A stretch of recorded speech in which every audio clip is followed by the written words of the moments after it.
I discovered this dessert while on a trip to China with my wife. It was one of my favorite desserts while I was there. I'd never had anything like it in the US. They are essentially soft, sticky buns filled with mango deliciousness. There are a variety of types of mochi filling, such as ice cream, red bean, strawberry. The filling we are going to show you today is whipped cream and fresh mango, which I think is one of the best. In one bite, you can taste the silky cream and the sweet mango, plus the chewy glutinous dough outside. It tastes so good. Bear cuisine. Before we start, there are 4 things we need to prepare beforehand. 1. Cut the mango into small pieces and leave it in a bowl for later use. 2. Prepare a container with the beaters of the mixer we're going to use later and put them into the fridge. These items will be touching the cream, and so they must be cooled. Make sure to keep your heavy cream in the fridge as well. 3. For the mochi dough, we are going to use the sticky rice flour, aka glutinous rice flour, which you can find in an Asian market. In a clean pan at medium heat, add half a cup of raw sticky rice flour. Gently stir the flour for about 5 minutes. Be patient and don't let it burn.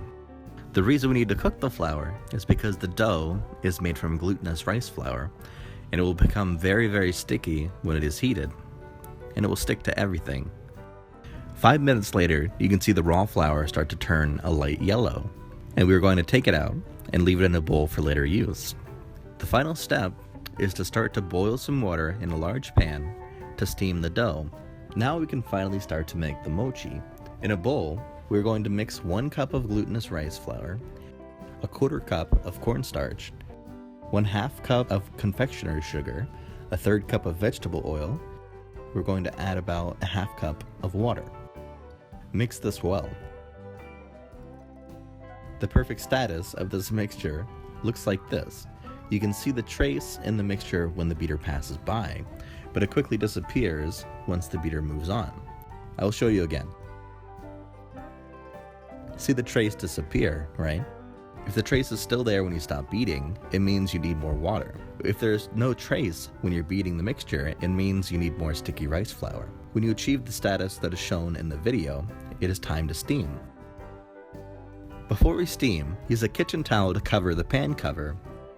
It is because when we steam, it will have water drops on the pan cover and it might drop into the dough, which will make that part too sticky. We already have the dough mixture exactly how we want it from earlier, and we don't want any extra water. Covering with a kitchen towel can prevent the water drops from dripping into our dough. If you don't have a steamer, like me, just use a rack in the pan and put a plate on top of it. Make sure to add enough water so that during these 10 minutes, you won't run out while it evaporates. Pour the dough mixture into the pan, cover it, and steam for about 10 minutes. Try not to open the cover or else it will decrease the temperature inside the pan. 10 minutes later, take the plate out and the dough should look like this. It becomes elastic and soft to the touch. When it is still hot, use a silicone spatula to take the dough out of the dish, or else if it cools down, it'll be very difficult to take out. Use plastic wrap to surround the dough, like saran wrap. If we don't cover everything, the dough will dry out very quickly, and now you can take a rest while waiting for the dough to cool down. Wait until the dough is cool enough to touch without burning yourself. We can start to work on it again. We are now going to make some mochi skins. If you have a non-stick silicone baking mat, use it to prevent the mochi from sticking to the bottom. If you don't, like me, use a plastic wrap on the working area to prevent the dough from sticking to the table. As the dough is super sticky to handle as well, wear gloves when working with the dough.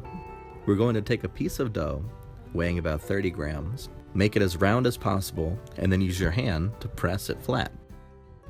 We're going to put some cooked sticky rice flour on the surface of the dough.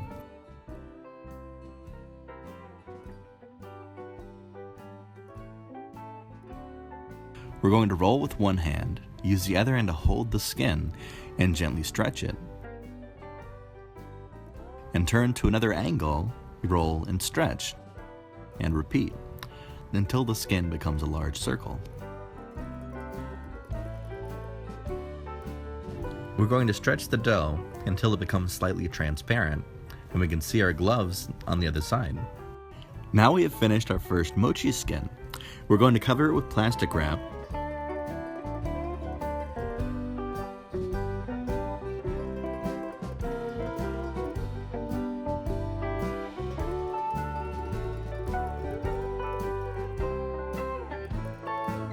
You can put additional cooked sticky rice flour on the surface of the skin. Once you finish one skin, just stack them together and the flour will prevent them from sticking together. We're going to cover it with plastic wrap. Next, we're going to take the bowl out of the fridge and put the beaters in the mixer. We're going to add 2 cups of heavy cream into the bowl.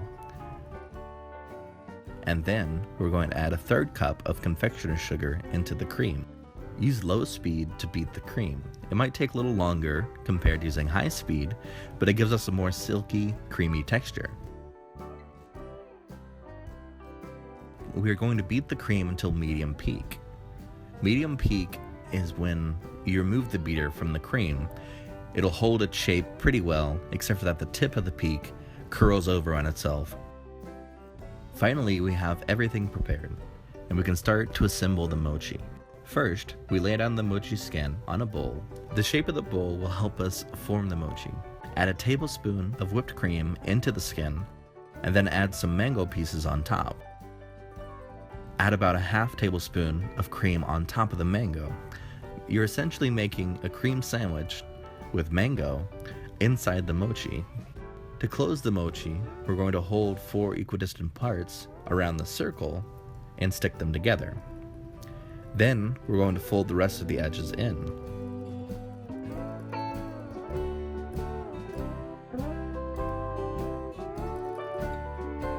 The dough is naturally very sticky, so it's not difficult to make them attach to each other.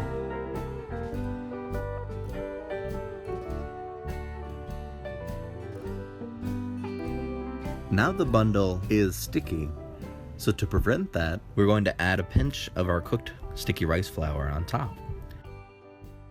And now we can make the rest of the mochi with the remaining skin. At the end, we have made about 11 mango mochis.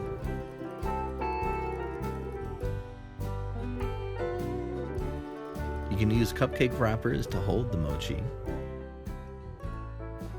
Keep all of the mochi in a container.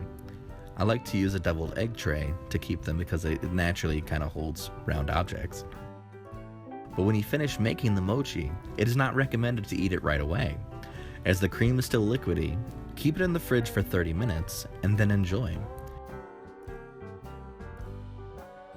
If you don't have cupcake wrappers, you can also use coffee filters. It just doesn't look as nice.